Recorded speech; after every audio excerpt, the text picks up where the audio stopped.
एक महिन्याला चालू करेल. महानगरपालिका आयुक्तांना तुम्ही निवेदन दिलेलं आहे, तुमच्या काय मागण्या होत्या सर?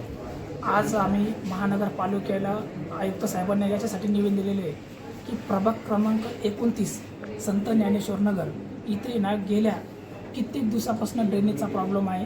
त्या ड्रेनेजच्या संदर्भात आम्ही गेल्या 2 ते 3 महिन्या 1-2 महिन्यापासून तरी पण आम्ही सरांना आम्ही निवेदन देत आहोत. महापौरला दिले, नगरसेवकांना तुला दिले, वार्ड प्रभागात अभियंतासुद्धा दिले.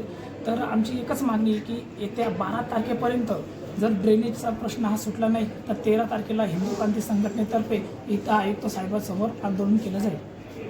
आपलं आंदोलन कसल्या प्रकारे राहणार? जे आता ड्रेनेजला जर समजून घ्या, आता आमचा जो ड्रेनेजचा प्रॉब्लेम आहे, जसं आता तिथे लेडीजचा आहे ना, लेडीजचा झाला, जेंट्सचा झाला, बाथरूमचा प्रॉब्लेम आहे. जर आमचा तो प्रॉब्लेम सॉल्व्ह झाला नाही तर मग ते उद्या महानगरपालिकेच्या समोर आम्ही सगळ्या गोष्टी करणार. आता आयुक्त साहेबांची आपण भेट घेतली, आपल्याला काय आश्वासन देण्यात आलं का आयुक्त साहेब फक्त एवढंच म्हणे की बघतो.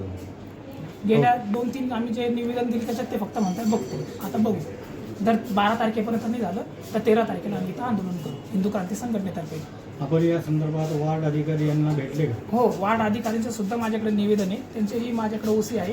त्याच्यानंतर नगरसेवकांची पण माझ्याकडे ओसी आहे. सगळ्यांना आम्ही भेटलो मी त्यासाठी. त्यांनी यावर काय काय उत्तर दिलं? त्यांनी याच्याच आहे की करू, बघू, आता बघू. आता 12 तारखेला चेंबरचा प्रॉब्लेम म्हणजे नेमका काय प्रॉब्लेम येत आहे? आमच्याकडे ड्रेनेज, नवीन ड्रेनेज होण्याबाबत आहे. ड्रेनेज लाईनच नाही आहे. ड्रेनेज लाईनच नाही.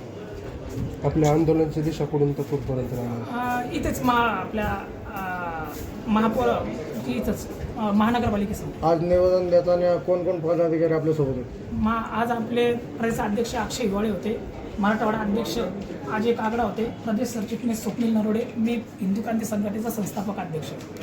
धन्यवाद.